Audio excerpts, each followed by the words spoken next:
कई बार ऐसा देखा जाता है कि महिलाओं में बहुत छोटी छोटी सी समस्याओं की वजह से भी उनको कंसीव करने में बहुत ज़्यादा रुकावट आती है, एक लंबा समय लग जाता है।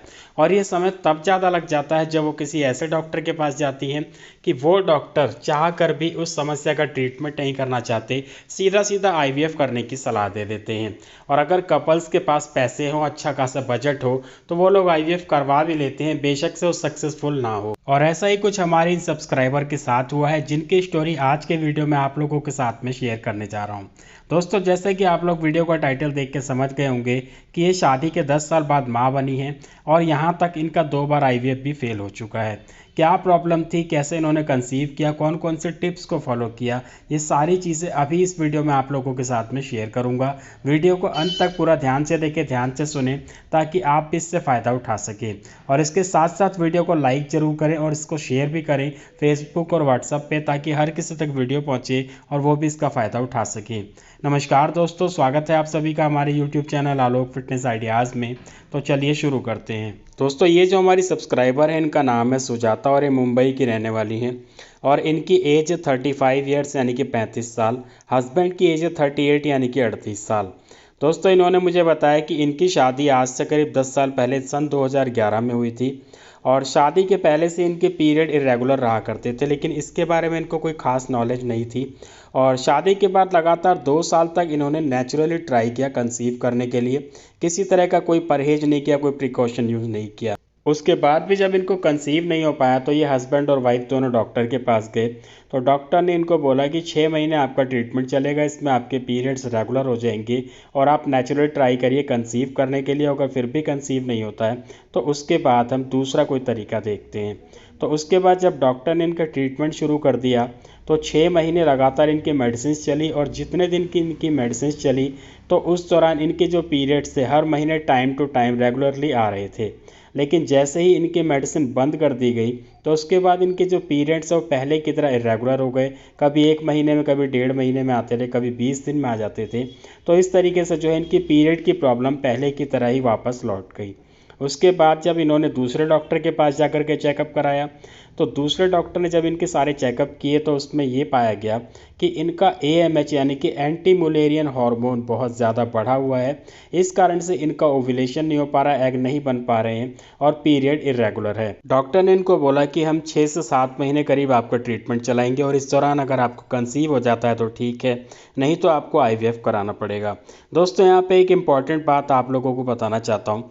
अभी तक का जितना भी मेरा एक्सपीरियंस है उसके अकॉर्डिंग मैंने यही देखा है कि जब भी किसी महिला का इनफर्टिलिटी का ट्रीटमेंट शुरू होता है तो सबसे पहले नेचुरली ट्राई किया जाता है। उसके बाद अगर नेचुरली कंसीव ना हो पाए तो IUI किया जाता है और अगर IUI फेल हो जाए तो तीसरे स्टेप में जाकर के महिला का IVF किया जाता है। लेकिन यहाँ पे हमने ये देखा कि डॉक्टर ने 6-7 महीने ट्रीटमेंट चलाने के बाद सीधा सीधा इनको IVF के लिए सलाह दे दी, जबकि उनको इससे पहले IUI के लिए भी ट्राई करना चाहिए था। 6-7 महीने ट्रीटमेंट लेने के बाद जब इनको कंसीव नहीं हो पाया तो उसके बाद ये डॉक्टर की सलाह से IVF के लिए तैयार हो गए और इन्होंने 2015 में अपना IVF का पहला चांस लिया, जो कि फेल हो गया।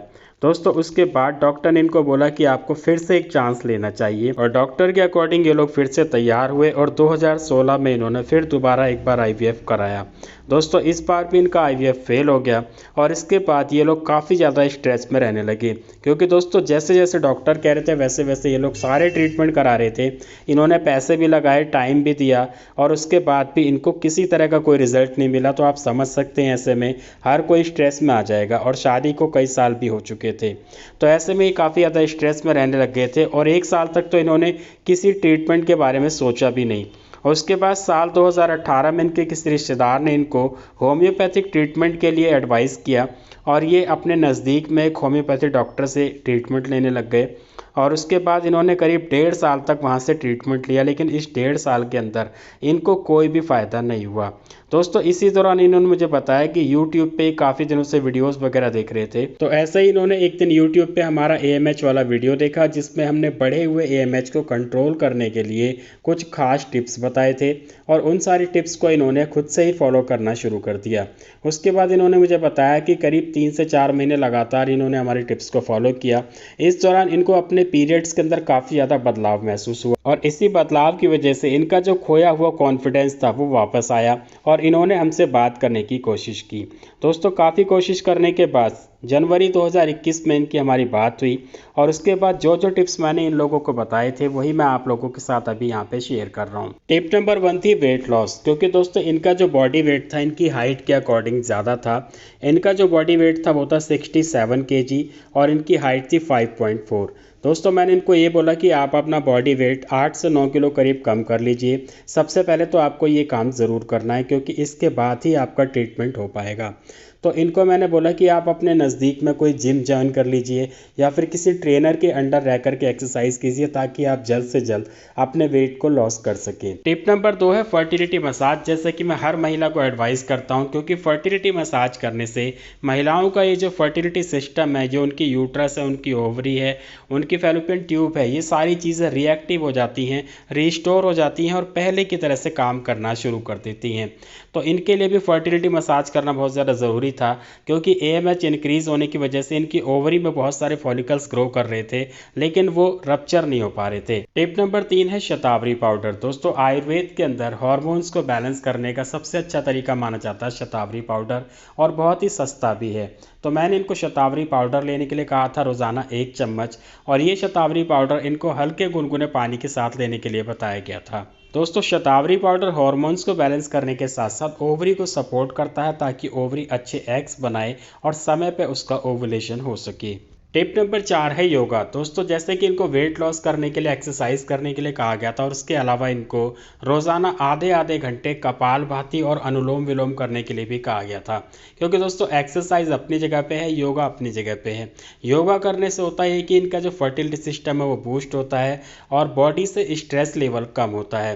तो इसके लिए इनको रोज़ाना आधे आधे घंटे कपालभाति और अनुलोम विलोम करने के लिए एडवाइस किया गया था। टिप नंबर 5 है सप्लीमेंट। दोस्तों सप्लीमेंट एक ऐसी चीज़ होती है जो कि अगर हम अपनी डाइट में ऐड कर लेते हैं तो अगर हम किसी काम को कर रहे हैं उस काम का जो रिजल्ट है वो नॉर्मल के मुकाबले थोड़ा जल्दी आता है और अच्छा आता है। तो ऐसे ही इन सारी टिप्स के साथ साथ मैंने इनको एक सप्लीमेंट के लिए एडवाइस किया था जो कि एक बहुत ही अच्छा ट्रस्टेड सप्लीमेंट है, ट्रेसर F4। दोस्तों ट्रेसर F4 एक ऐसा सप्लीमेंट है जो कि महिलाओं में बढ़े हुए हार्मोन्स को कंट्रोल करता है, उनकी ओवरी को रिस्टोर करता है, उनके पीरियड्स को रेगुलर करता है, एग की क्वालिटी को इम्प्रूव करता है। तो इसके साथ साथ इनको मैंने रोज़ाना 1 टैबलेट ट्रेसर F4 की लेने के लिए कही गई थी और ये कोई मेडिसिन नहीं है दोस्तों, ये एक डाइटरी सप्लीमेंट है। इसको लेने से किसी भी तरह का कोई साइड इफेक्ट नहीं होता है। टिप नंबर 6 थी इनके हस्बैंड के लिए, जिसमें कि छुआरे वाला दूध इनको लेने के लिए कहा गया था जो कि यूनानी रेमेडी है, वो बहुत पुरानी रेमेडी और अक्सर मैं आप लोगों के साथ शेयर करता रहता हूँ क्योंकि इसका रिजल्ट भी अच्छा है, सस्ती भी है और इसका कोई साइड इफ़ेक्ट नहीं है।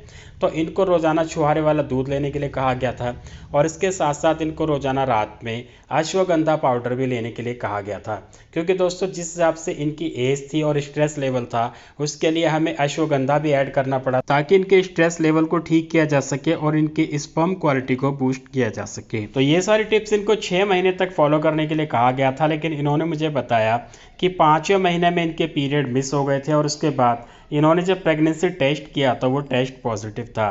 दोस्तों अभी कुछ दिनों पहले ही इन्होंने एक प्यारे से बेबी बॉय को जन्म दिया है। तो दोस्तों आज के वीडियो में इतना ही। ये वीडियो आप लोगों के साथ शेयर करने का मेरा मकसद यही था कि मैं आप लोगों को मोटिवेट कर सकूं, आप लोगों को नॉलेज दे सकूं और आप लोगों की मदद कर सकूं। तो अगर आपको भी इस तरह की कोई प्रॉब्लम है तो आप हमारी टिप्स को फॉलो करिए पूरे विश्वास के साथ, पूरे नियम के साथ। दोस्तों आपको रिजल्ट ज़रूर मिलेगा।